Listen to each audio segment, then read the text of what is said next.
principalmente a lo que es la parte de Alemania, Gran Bretaña, ¿sí? El comercio, ¿ya? Y en lo cultural vemos los cambios que hubieron durante este tiempo, obviamente a partir de la primera y segunda revolución industrial. Veamos como primera parte la independencia de Norteamérica, o también llamada independencia de los Estados Unidos, realizada el 4 de julio de 1776. Repitan la fecha, por favor.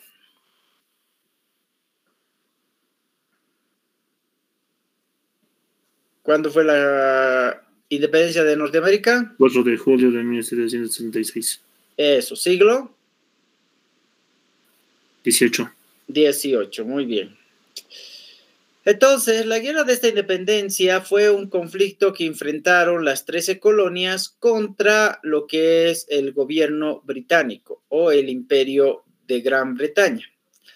Esta ocurrió entre los años de 1775 hasta 1783, la guerra que llamamos la Guerra de Independencia, donde obviamente el reino de Gran Bretaña va a perder el poderío de Estados Unidos en la famosa batalla de Georgetown y la firma del Tratado de París, que se llama, que se va a dar principalmente para que se pueda concluir con la independencia norteamericana, ¿sí? En Versalles. Bueno, esta revolución fue el antecedente de las otras revoluciones que van a venir después de esta, la Revolución Francesa, la independencia en América Latina, ¿sí? Que empieza en 1809 aquí en la parte de Charcas. Veamos un poco el eje cronológico, lo que va a pasar durante el hecho en la independencia de Norteamérica. En 1773 se va a dar el motín del té por la elevación de impuestos. En el año 1774 se va a dar el primer congreso donde se va a rectificar el motín del té. En 1775 se va a nombrar a George Washington como jefe de comandante del ejército para poder armar su equipo contrario a los ingleses. En 1776 se va a proclamar la independencia. En 1783, ahí viene la derrota, especialmente en la batalla de Georgetown y el Tratado de París en Versalles. En 1787, la aprobación de una nueva constitución y en 1789, la elección de George Washington como primer presidente de los Estados Unidos de Norteamérica. ¿Ya? Bueno, las 13 colonias eran estas. Teníamos a Georgia, Carolina del Sur, Carolina del Norte y Virginia. Eran un sector. Maryland, Delaware, Pensilvania, Nueva Jersey, Nueva York eran otro sector. Connecticut, Massachusetts, Rhode Island, Nueva Hampshire y Massachusetts eran otro sector. Se encontraba en lo que era la parte de Norteamérica y había sido colonizado por los ingleses. Bueno, ¿cómo se dio este conflicto? ¿Cómo se dio esta guerra? Los territorios ingleses, especialmente la costa este de América del Norte, formaban 13 colonias, menos Canadá. Y pues desde el comienzo del siglo XVII se va a tomar que esos territorios van a ser poblados solamente por inmigrantes ingleses y europeos. En este caso había habitantes alemanes, holandeses e irlandeses. En este lado del continente no existían limitaciones del antiguo régimen que había en Europa. Por ejemplo, no había estamentos, el hombre era libre, podía prosperar ocupando tierras o haciendo negocios. Estas 13 colonias eran bien tratadas, eran de manera que ellos se sentían cómodos y muchos de ellos ya se sentían ingleses, ¿ya? Porque obviamente los británicos los trataban muy bien a ellos. Bueno, había 3 grupos de colonias. Teníamos al norte, estaba el puerto de Boston, que era el principal puerto, y ahí estaba poblado por ingleses, protestantes, también personas que pertenecían a religiones diversas. Ellos se dedicaban a la agricultura, la industria, el comercio con Europa. Mediante este último recibieron la influencia de las ideas de la Ilustración o tiempo de la luz, como habíamos visto nosotros en la época del Renacimiento. ¿Ya? Entonces vamos a tener nosotros al norte todo lo que es desde Connecticut, Massachusetts, Rhode Island, Nueva Hampshire y Massachusetts. Toda esta parte se dedicaban a la parte de la agricultura y la exportación de productos. Luego en el centro tenemos a Nueva York, Filadelfia, aquí vivían puros ingleses, alemanes, holandeses, y se dedicaban a importar trigo y madera, ¿ya? Esta era la parte central, desde Nueva York, Pensilvania, Nueva Jersey, Maryland, Delaware, hasta ahí, ¿ya? Eso, muy bien. Y finalmente, al sur se encontraba Carolina del Norte, también Carolina del Sur, Virginia y Georgia. Eran grandes propietarios, ellos se dedicaban a la cultivación de tabaco, algodón y azúcar, productos de exportación. Tenían esclavos a su cargo y ellos intentaban imitar la vida europea, esa vida de la cual ellos habían salido, querían inventar una vida europea. Este era el sector de la aristocracia, era el sector de mansiones, de familias potentadas que tenían grandes haciendas, identificados lógicamente como el sector más rico de Estados Unidos. Y aquí tenemos a Virginia, Carolina del Norte, Carolina del Sur y Georgia. Este es el sector que se establecía principalmente para poder desarrollar la parte de la aristocracia en Norteamérica. Y entonces aquí estaba la parte de la agricultura, aquí estaba la industria y aquí estaba la parte primordialmente también de lo que es el desarrollo de algunos productos base para la exportación. Bueno, ¿qué causó la independencia de Norteamérica? Pues durante la Guerra de los 7 Años, que se dio entre 1756 a 1763, entre Inglaterra y Francia, ¿ya? Entonces los colonos americanos apoyaban en ese tiempo a Inglaterra y ese periodo se desarrolló un comercio netamente ilegal porque no había un control, especialmente por parte de los españoles, quienes pirateaban el azúcar, y a pesar que había azúcar también en lo que era Estados Unidos, pero ellos metían mucho más barato. Entonces, tras esta guerra, Inglaterra, para pagar sus deudas, graba un impuesto y va a establecer el Stamp Act, como vemos acá, que es el impuesto que grababa los sellos. O sea, sin ese documento no se podía hacer nada, ningún tipo de comercio ni nada. Esto se estableció en el año 1765. Nadie podía hacer nada ilegal sin ese papel. No se podía hacer venta, compra, etcétera, sin necesidad de, o sea, no necesitabas una autorización, y la autorización eran los sellos que te daba, obviamente, el gobierno inglés. Ante esta crisis, pues viendo que no se vendían bien los productos, había mucha pobreza, había empezado a deteriorarse totalmente la economía de de Estados Unidos. Entonces, los colonos deciden formarse en un grupo compacto y deciden realizar el motín del té. 6 de diciembre de 1773 se realizó el motín del té en Boston, ¿sí? ¿Ok? Este motín identificaba que obviamente las personas agarrarían la mercadería, que era el té, y la echarían al mar. Y así los ingleses no tendrían producto para vender porque el té era el único producto que no pagaba impuesto. Y eso les molestaba bastante a los colonos. Se hicieron llamar después colonos americanos, ya no ingleses. Bueno, el gobernador inglés va a recortar las libertades, va a empezar a haber enfrentamientos armados entre los ingleses y los colonos. Las 13 colonias se van a unir para luchar y van a formar un primer congreso en 1774 y deciden mantener el motín.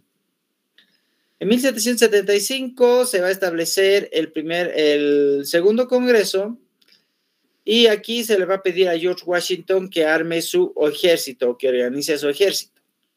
Y el tercer congreso se realiza en 1776, donde Estados Unidos declara su independencia, 4 de julio de 1776. Este ha sido el único país, podríamos decir nosotros, que declaró su independencia antes de pelear por la misma, porque se la declaró en 1776 y a partir de eso empieza el conflicto con los ingleses. Bueno, a compensación de esta declaración de independencia, o también llamada Acta de la Independencia, que fue leída por Thomas Jefferson, y va a establecerse como uno de los textos más importantes y hasta nuestros días. Porque obviamente dentro de este texto van a ser la primera constitución, que después se va a establecer en Francia con la revolución, y obviamente se va a dar a conocer, pues en base a esto se generan las leyes, ¿ya? Entonces se proclaman 3 principios básicos que van a constituir el lema de la Revolución Francesa: libertad, igualdad y fraternidad, que es obviamente lo que se va a generar en la Revolución Francesa. Instituye un régimen democrático, fijándose los derechos, deberes de aquellas personas que gobiernan y los que son gobernados. Y en la Constitución se va a fijar eso porque la Constitución, en su concepto básico, es una ley suprema, es una ley universal. Bueno, por un lado tenemos a los ingleses, llamados casacas rojas por el color de su vestimenta. Estaban bien armados, bien preparados, habían tenido entrenamiento, obviamente también por la parte del mar, también estaban preparados. Ellos controlaban las costas para que no ingrese cualquier elemento y se tenga que cobrar un impuesto elemental. Otro lado están los colonos, que ellos estaban organizados en relación principalmente solamente al conocimiento del lugar, pero no tenían armas, no conocían tácticas militares, pero sí conocían el sitio, como hemos dicho. En ayuda a los colonos van a acudir voluntarios como Francis Lafayette, ¿no? Un europeo que va a colaborar obviamente con la parte de alimentación en la Guerra Civil de Estados Unidos. Bueno, ¿cómo se desarrolló la guerra? Vamos a ver nosotros 2 fases en el desarrollo de la guerra. A ver, una primera fase, una lecturita ahí, a ver. Un voluntario. Gabriel. Sí. Lecturita. Primera fase. Entre 1776 y 1778, la iniciativa es de los ingleses. Los colonos se defienden mientras George Washington les organiza un ejército. En 1767 los colonos derrotan a los ingleses en la batalla de Saratoga. En 1778 se forma una coalición contra Inglaterra compuesta por Francia, España y Holanda. Francia manda soldados 2. España colabora económicamente y a Holanda e Inglaterra le declara la guerra. Así es, muy bien. Entonces, la primera fase va a ser entre 1776 y 1778, después de la declaración de la independencia. Entonces, en 1777, las 13 colonias formadas por el ejército de George Washington van a derrotar a los ingleses en esta batalla que es Saratoga, lo que les va a dar un éxito total. Obviamente, estos, los que derrotaron a los ingleses en esta batalla, no utilizaron armas, vale decir, municiones, pelearon con sus herramientas de trabajo y eso es lo que generó la reputación de estos guerreros. Por eso que Francia, España y Holanda, al ver que eran comprometidos con su causa, los apoyan en el año 1778. Y van a establecer esa colaboración económica, el equipamiento con soldados ya preparados, lo que les favorecía a los colonos, como dice en la lectura anterior, es que ellos sí conocían el terreno y eso les favorecía bastante. Y ahora con armas que les daban los gobiernos, especialmente el caso de España y Francia, van a establecer mayor ventaja de lucha. La primera fase, la batalla de Saratoga, año 1777. ¿Ya? Muy bien. Segunda fase, entre 1778 y 1781. Ya como los colonos eran un equipo muy fuerte y tenían mucho apoyo, entonces van a declarar la guerra a los ingleses, así como los ingleses declararon la guerra a Holanda. Entonces les declaran la guerra a los ingleses y obviamente en octubre de 1781 derrotan a estos en la batalla de Yorktown. 1781, batalla de Yorktown. 1777, batalla de Saratoga. Muy bien. ¿Ok? Y pues la guerra termina en 1783 con la firma en París de la paz en Versalles. Vamos a escuchar hablar de Versalles también en la Primera Guerra Mundial. Aquí Inglaterra reconoce la independencia de sus antiguas colonias, ¿no? Y le da el favoritismo a Estados Unidos para que logre su independencia también. ¿Ok? Muy bien. ¿Alguna duda, pregunta?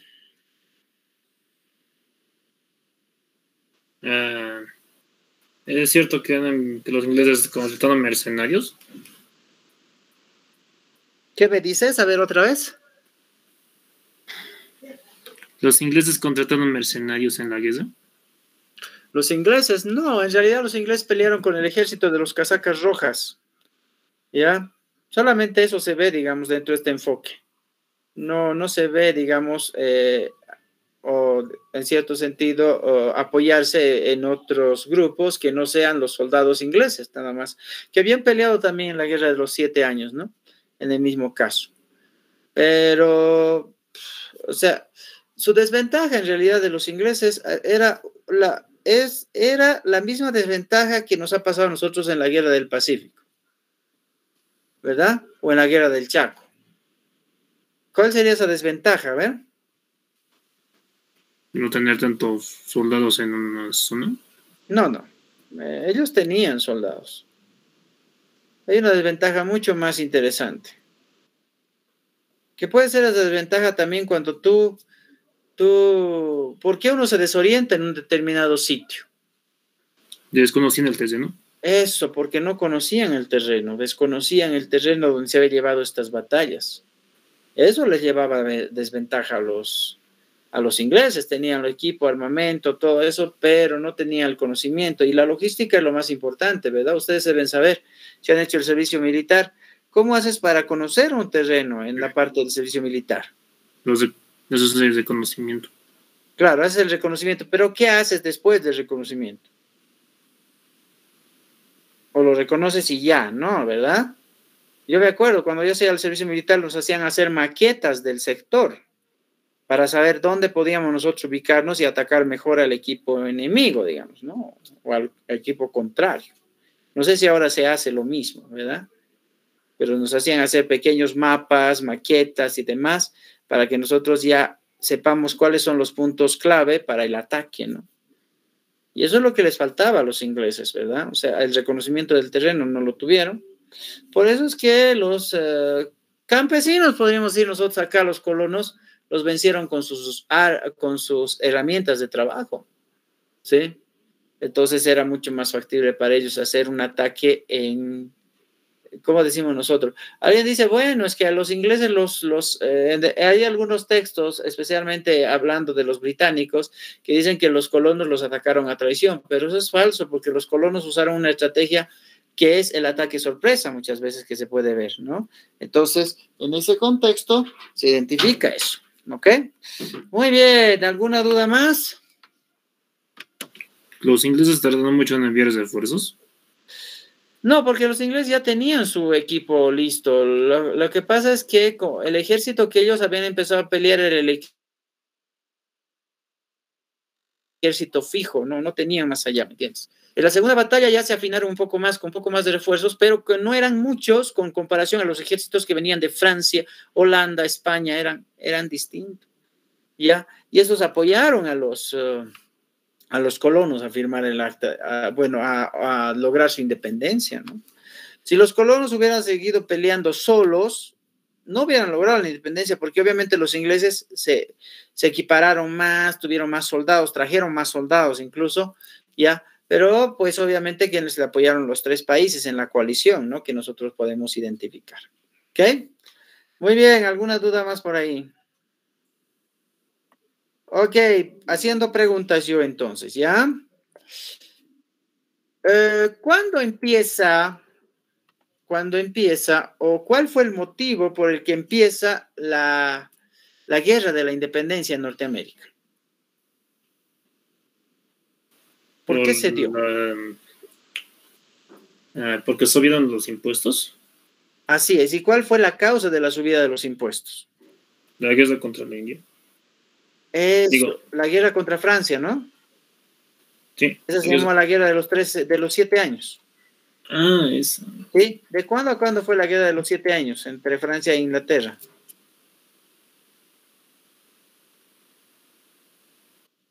Repite conmigo. 1756 a 1763. 1756 a 1763. 63. Eso. Y esa guerra provocó la subida de impuestos, pues que antes a los colonos no les cobraban impuestos, pero esto generó, como hubo esta guerra, generó un movimiento ilegal, también comercio ilegal. Eso generó más rompimiento económico. ¿Y qué pasó en el año 1765?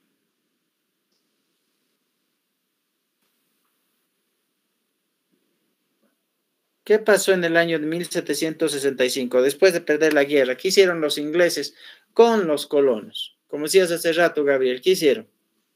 Subieron sus impuestos. Eso. ¿Y cómo se llamó esa ley que establecen los ingleses?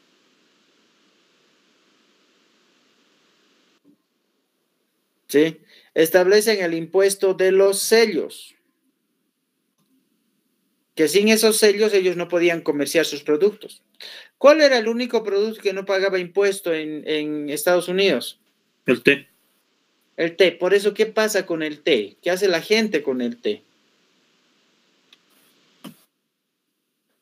¿Qué viene en el año 1773? La fiesta del té de Boston. El motín del té. El motín del té. Eso, en el puerto de Boston.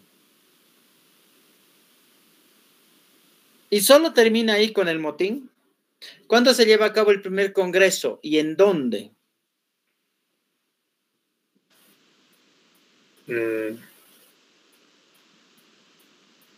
A ver, le ayudaremos ahí. En Filadelfia. En Filadelfia, ¿qué año? 1774. Eso, ahí se decide continuar con el boicot. Boicot le llamaban al motín. ¿Qué pasó después? El segundo congreso fue el año 1775. ¿Qué pasa en ese congreso que también fue en Filadelfia? ¿Se declaran declaración de derechos? No, se forman los ejércitos. ¿A la cabeza de quién? George Washington. Así es. Y luego en 1776, ¿qué hicieron el 4 de julio? Proclaman su independencia. Así es, la independencia bajo 3 principios que fueron los mismos que se van a llevar en la Revolución Francesa, ¿verdad? ¿Cuáles son esos principios? A ver, vamos a preguntar aquí a Álvaro.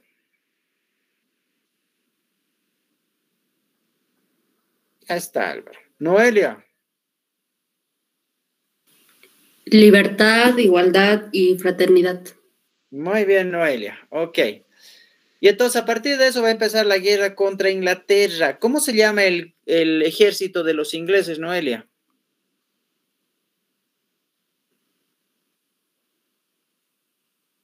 Nada, la Noelia. Alex.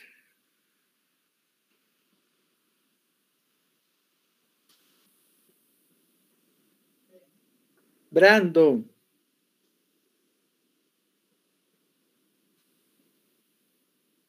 A ver, ¿quién me dice cómo se llama el ejército de los ingleses? A ver, recordemos. Los casacas rojas, muy bien. ¿Dónde fueron vencidos los casacas rojas por primera vez? ¿Y en qué, cómo se llamaba esa batalla? A ver. ¿En qué año fueron vencidos?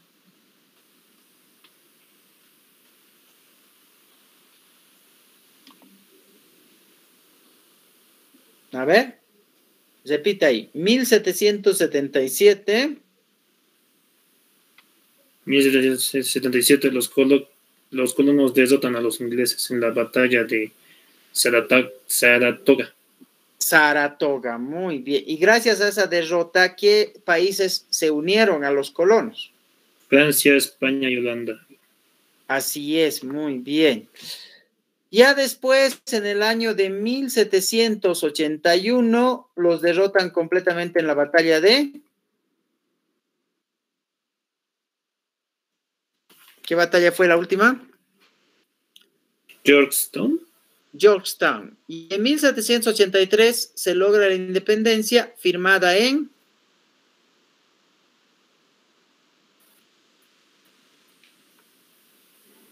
Firmada en Francia, específicamente ¿en dónde? Francia. Versalles. Versalles. Así es, muy bien. Firmada en Versalles, ¿ok? Bueno, veamos con ese primer evento. Vamos con el segundo evento, que es lo que vamos a ver a continuación, ¿ya? A ver un ratito acá.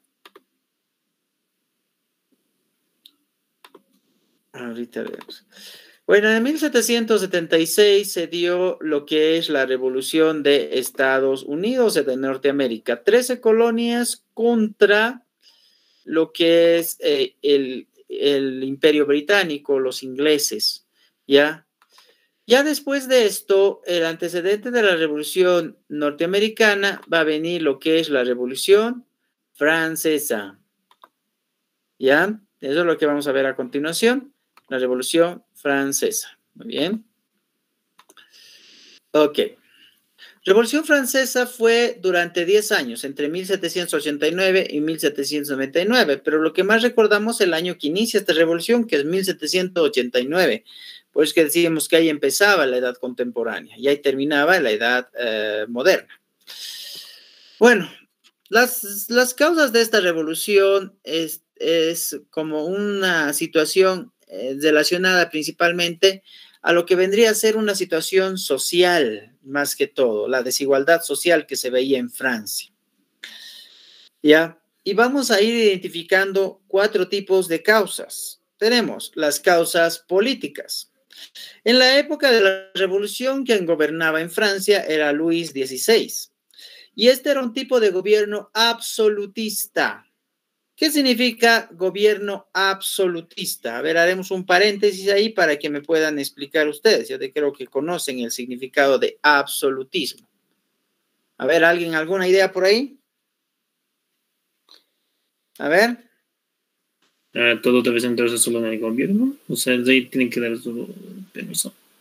¿Quién designa quién es rey en el gobierno absolutista? ¿Quién le designa el título de rey a una persona? ¿El Papa? El Papa. ¿Y el Papa pertenece? A la Iglesia. A la Iglesia. Entonces, el gobierno era designado por Dios a través del Papa. Muy bien. Entonces, el absolutismo significaba un reino establecido por Dios a través del Papa. Muy bien. ¿Ok? Entonces, ahí identificamos nosotros. Entonces, el rey Luis XVI había sido nombrado como rey por el Papa. Ya. El rey controlaba todo el poder, no había separación de poderes, por eso es que se establecía principalmente que ese poder venía directamente de Dios y el único que podía establecer todo era el rey. Y ellos se contradecían ante esas nuevas ideas que venían posteriormente en el siglo XVIII, que vamos a identificar nosotros como estas, que son la influencia de la Ilustración, el tiempo de la Iluminación. Teníamos 3 autores, 3 filósofos, Voltaire, Rousseau y Montesquieu, que todos eran franceses. Voltaire nos hablaba de la tolerancia, del respeto, Rousseau de la soberanía popular, de que un país no dependa de los demás, y Montesquieu de la separación de poderes, que eran 3, legislativo, ejecutivo y judicial. Estas ideas, obviamente, representaban una idea contraria al absolutismo, porque obviamente el rey, al ser el dueño de todo, no tenía la separación de poderes y que es lo que planteaba Montesquieu, en realidad ya establecido a partir de la teoría del príncipe, ¿ya? Entonces, las causas económicas tenemos, como estábamos en un periodo en realidad de crisis en Francia, obviamente eso falló bastante porque en ese tiempo hubo mucha sequía. Entonces, como hubo mucha sequía, no hubieron buenas cosechas. Como no hubieran buenas cosechas, entonces para que la gente se alimente empezaba a aumentar el precio del trigo y la harina. Y al aumentar eso, aumentaba el precio del pan y en algún momento generaba cierto conflicto con la gente más pobre. Entonces el Estado francés tenía deudas y estaba quebrado, estaba en completa ruina, pues obviamente sus terrenos no generaban buena influencia económica. A partir de eso, se iba diferenciando 3 tipos de sociedad. Eso lo vamos a ver más claro acá, pero aquí es una explicación breve. ¿Cuáles fueron las causas o por qué se dieron las causas sociales? Porque había la nobleza, el clero y el tercer estado. La nobleza era la que poseía el 35% de la tierra, no pagaba impuestos y ocupaba los principales cargos públicos. El porcentaje de población noble era del 2%, y aquí también se va a ingresar lo que es el clero, ya que la nobleza y el clero en la sociedad alta. Los burgueses, los campesinos y artesanos eran la sociedad del tercer estado. Los burgueses poseían el 35% de la tierra, similar a la nobleza, pero estos sí pagaban impuestos y eran propietarios de negocios, eran una clase media, que parecido a que habíamos visto a los burgueses en la edad moderna también, denominados mecenas. La edad media se quedaron como burgueses. Y en el caso de los campesinos, ellos eran el 83%, que era mayor población. Ellos poseían solo pequeñas parcelas, pequeñas propiedades de tierra, sí pagaban impuestos, ya pagaban impuestos al clero, a la nobleza, les pagaban impuestos, ¿ya?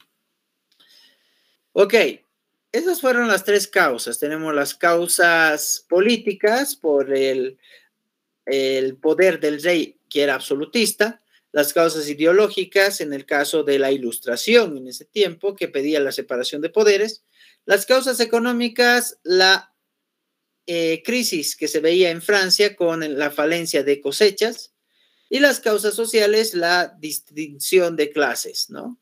Y tenemos que esta sociedad era triestamental, vale decir, la sociedad estaba compuesta por tres grupos. Tenemos la nobleza, que eran terratenientes, donde se encontraba también el rey dentro de este grupo. Eran dueños de grandes terrenos que ocupaban el 35% de los terrenos, descendientes de las familias feudales. El clero, ahí se encontraban los sacerdotes, los que en realidad se beneficiaban de muchos recursos, ¿ya? Y obviamente dentro de este proceso nosotros vamos a identificar que como los campesinos eran pobres, dentro de este contexto, el clero se dividía en dos: el alto clero y el bajo clero. Bueno, el alto clero era de la gente que tenía mucha plata, que había generado sus ingresos propios, y el bajo clero era de los que venía de la parte del campesinado, que querían ser religiosos también. El estado llano, que se le conoce también como tercer estado, lo van a conformar los burgueses, comerciantes, artesanos, profesionales y campesinos. Infinidad de clases sociales. Los más beneficiados en el tercer estado, pues obviamente eran los burgueses, que era como una clase media, pero que no era reconocido tampoco dentro de este contexto de sociedad francesa. En la sociedad francesa habían tres clases: nobleza, clero y tercer estado, y pues dentro del tercer estado o estado llano estarían todos estos metidos, involucrados en sí. Esta sociedad del antiguo régimen tenía la característica de no poder tener una movilidad social, es decir, una persona que nacía en una clase social tenía que establecerse solo en esa clase social, no podía crecer o generar un rango social mucho más alto, porque ya esos rangos ya estaban establecidos desde mucho tiempo atrás. Muy bien. Ok, a ver, veamos si hemos atendido un poco. Muy bien. ¿Quién gobernaba en Francia en la época de la Revolución Francesa? Luis XVI. Eso. ¿Cómo era elegido el rey en Francia? Pues un gobierno absolutista, un gobierno Eso, a través del Papa. Eso. ¿Cómo estaba conformada la sociedad en Francia? El primer estado, segundo estado, tercer estado. ¿Y quién conformaba el primer estado? El rey, la nobleza y el clero, creo. La nobleza, nada más, ¿no? ¿El segundo estado? El clero. El clero. ¿Y el tercer estado era?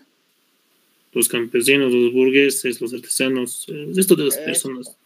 Eso, todo el resto de la población que no era ni nobleza ni clero, todos eran el tercer estado o estado llano. Muy bien. ¿Cuánto era el porcentaje de tierra que tenía el rey?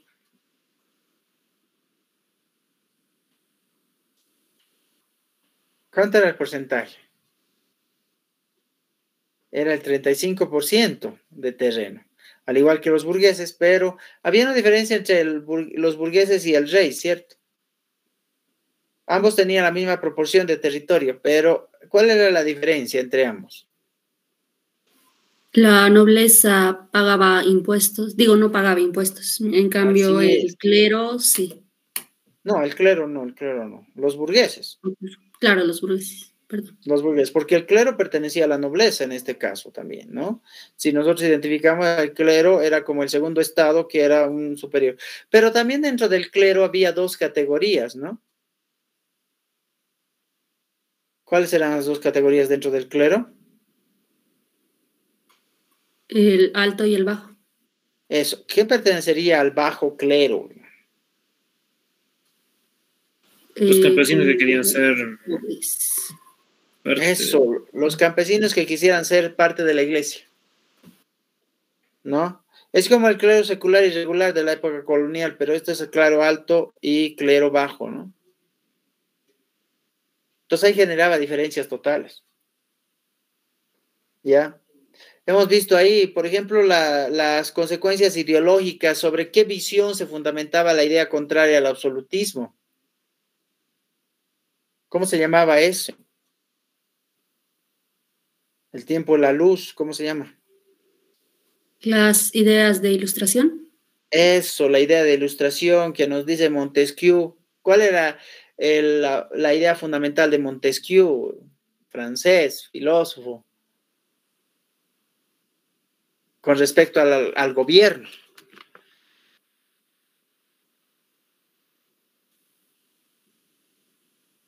¿Cómo es? A ver. ¿El rey podía gobernar solo o no?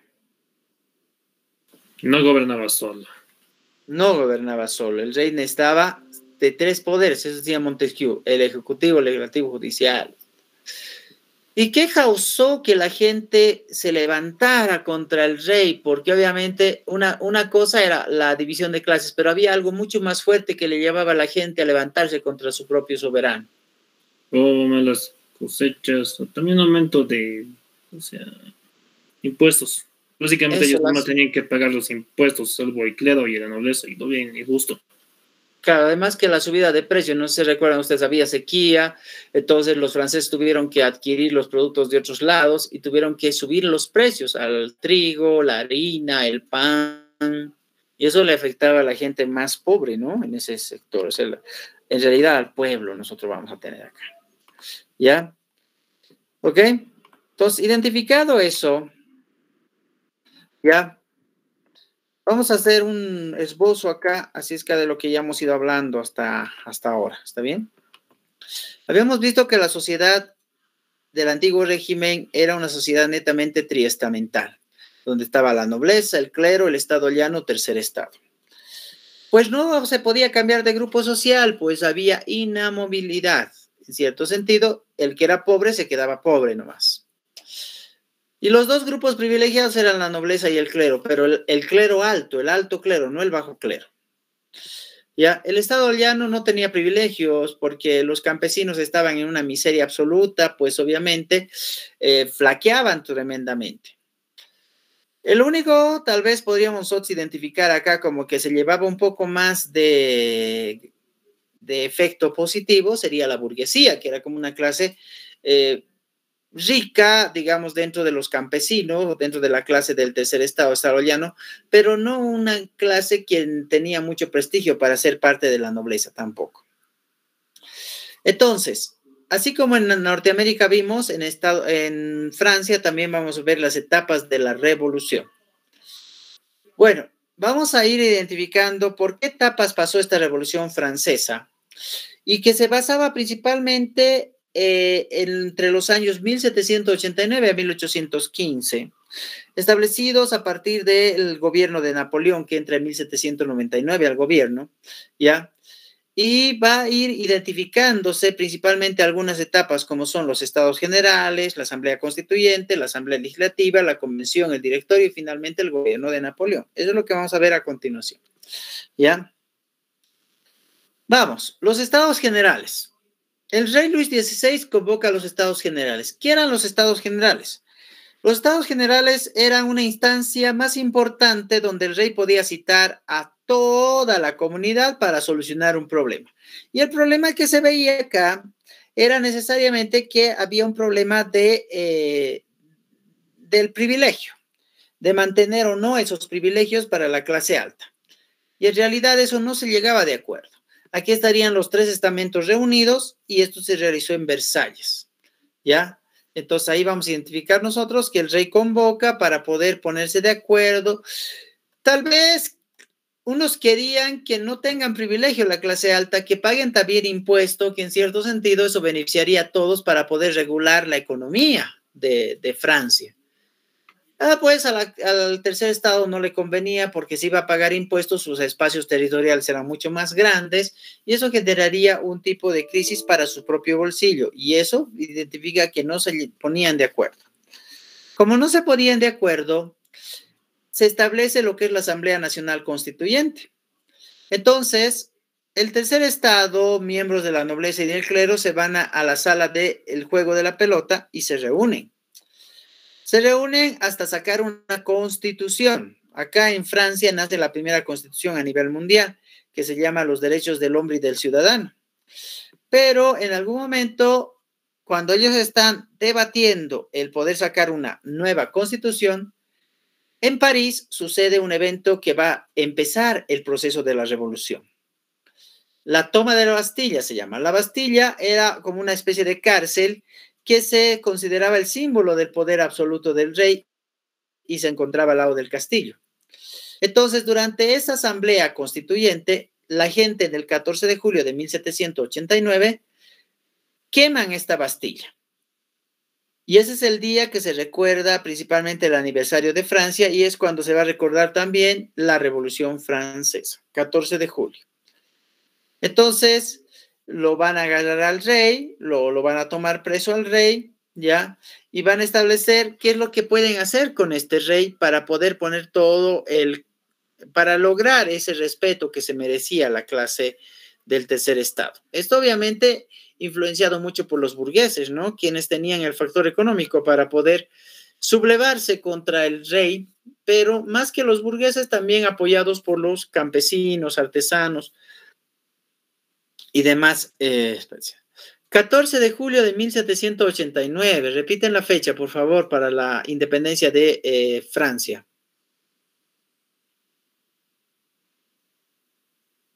Repitan la fecha. 14 de julio de 1789. Eso. Es el mismo mes de la Revolución de Estados Unidos, ¿cierto? Sí, solo que en Estados Unidos es 4 de julio y en aquí es 14. 4 de julio. Así es, o sea, claro, pero como para asociar, ¿no? O sea, no tener dificultad en recordar el mes, ¿ya? Muy bien. Veamos la Declaración de los Derechos del Hombre y del Ciudadano. Esta fue la primera constitución, que es la obra de la Asamblea Nacional, ¿ya? Esta se establece sobre las 3 bases de la independencia de Estados Unidos, que es igualdad, libertad y fraternidad. ¿Ya? Es la primera constitución que se va a llevar a cabo, ¿está bien? Entonces, a partir de eso, ¿ya? Identificamos nosotros ¿qué es lo que busca esta constitución? Primero, terminar con los privilegios feudales, vale decir, porque obviamente los de la nobleza tenían terrenos privados y eso generaba igual más rompimiento económico y eso identificaba que no se debería hacer. El feudalismo ya había pasado de moda, en la Edad Media se llevaba a cabo, pero ya en cierto sentido en la edad moderna, en la edad contemporánea ya no tenía un sentido de ser. Luego, se confiscaban los bienes al clero y a los nobles, obviamente, pues porque para regular el proceso económico. Ahí es donde se va a crear esta cuestión política y se va a establecer los derechos del hombre y del ciudadano. Todos eran libres, todos tenían la misma situación. ¿Por qué quedarte en un mismo grado de sociedad si puedes crecer? Entonces, por esa misma razón. Para llevar a cabo la sanción de esta constitución se va a elegir la Asamblea Legislativa, que es lo que se elige en todos los países, ¿no? Acá nosotros también tenemos en Bolivia la ALP, que es la Asamblea Legislativa Plurinacional. Entonces, se va a establecer esto como un congreso que va a tomar decisiones y va a estar compuesta, obviamente, por la parte del tercer estado. Bueno, esta Asamblea Legislativa se va a crear principalmente para establecer estas leyes en Francia. Aquí van a surgir 2 grupos políticos, los jacobinos y los girondinos. Los jacobinos van a gobernar en primera instancia y esta van a estar a la cabeza de Robespierre. Y esta asamblea le declara la guerra a los países contrarios a la revolución, quienes habían establecido, obviamente, que no querían que Francia logre su independencia, y obviamente ellos defendieron esa posición. Obviamente los jacobinos, como dice acá el antecedente, exaltados, eran pues los de la clase burguesa. No eran muchos, como podíamos ver en la población correspondiente. Si nosotros vemos acá el esquema que hemos presentado hace un momento, los burgueses eran el 15% de la población y estos eran los jacobinos y el 83% eran los girondinos. Entonces ahí había una separación, pero ¿qué es lo que les daba a los jacobinos ese poder? Obviamente el conocimiento mucho más profundo de la economía, como eran comerciantes, entonces desarrollaban un proceso más factible del proceso económico y generaban lo que era el convenio con otros países para el reconocimiento de sus productos. Bueno, después viene la convención, que va a ser el periodo en que gobiernan los jacobinos con Robespierre. ¿Qué van a hacer acá? Como eran exaltados y eran personas que se creían tan importantes dentro de un contexto, y obviamente los girondinos habían cometido el error de no asumir el gobierno y los jacobinos sí. Entonces los jacobinos van a dar muerte a los reyes, estableciendo principalmente lo que vendría a ser después el sufragio universal.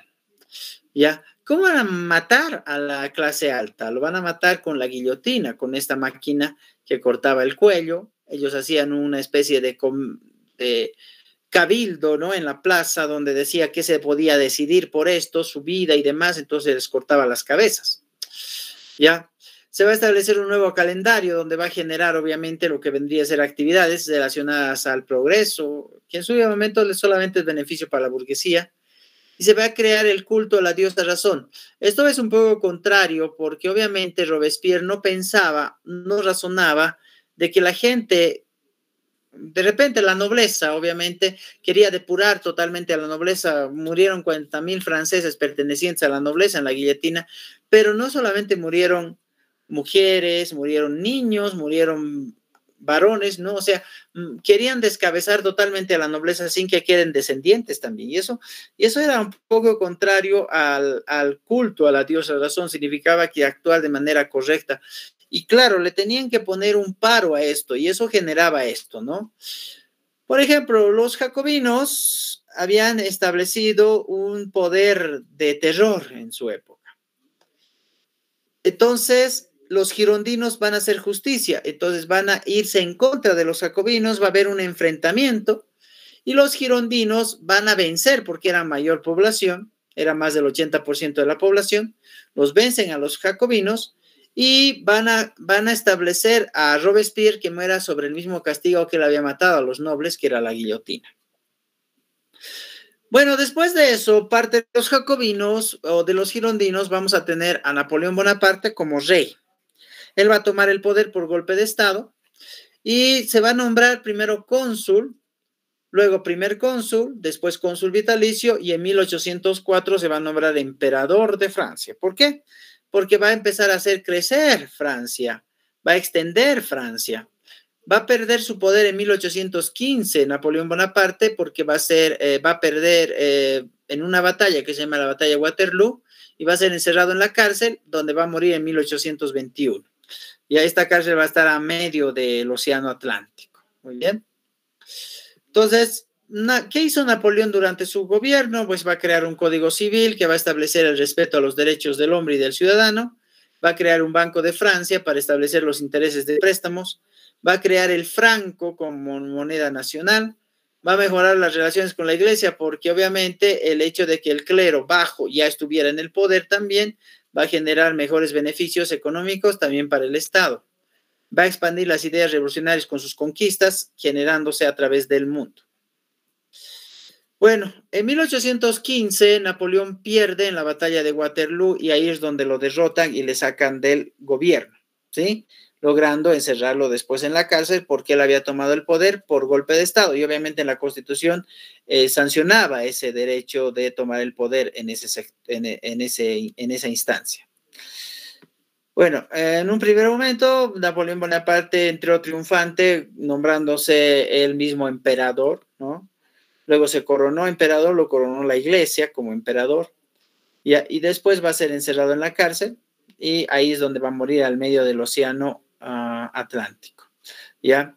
Entonces, ahí identificamos nosotros a Napoleón, que obviamente va a cimentar un poco más su gobierno. Napoleón era como un ser que había gobernado también en base terrorífica porque surgieron 10 años de su gobierno y en algún momento generaba ese proceso de poder cimentar ese control de Francia sobre el resto de los países. Le pasó a España, ¿no? Cuando lo derroca a Fernando VII y le pone a José Bonaparte como emperador como rey de España, y eso es lo que aprovechan acá. Acá defendía mucho a Fernando VII, lo vimos en el levantamiento de Chuquisaca, en el grito libertario, y por eso apoyaban mucho a Fernando VII acá los criollos, pero viendo que como lo habían desterrado del poder, por eso es que los criollos también se van a levantar, y va a ser un antecedente, obviamente, la Revolución Francesa, ¿no? Que les va a ayudar bastante, porque los españoles fueron a España a defender su territorio, y aquí se quedaron muy pocos, ¿no? Los que van a defender la parte contra los independentistas y demás, ¿no? Entonces vamos a ver nosotros en ese contexto. Muy bien. Ok. Vamos con 2 preguntas para terminar la clase, ¿está bien? Primera pregunta. ¿Cómo se llamó la primera constitución establecida en Francia, sacada por la Asamblea Constituyente? A ver. ¿La Asamblea Legislativa? No, ¿cómo se llamó la primera constitución?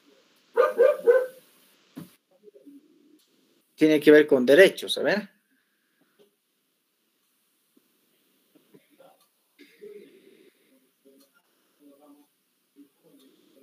A ver, ¿quién se acuerda? Nombre de la primera constitución en Francia, a ver, que eso va para todo el mundo después, ¿no? Los derechos del hombre y de él.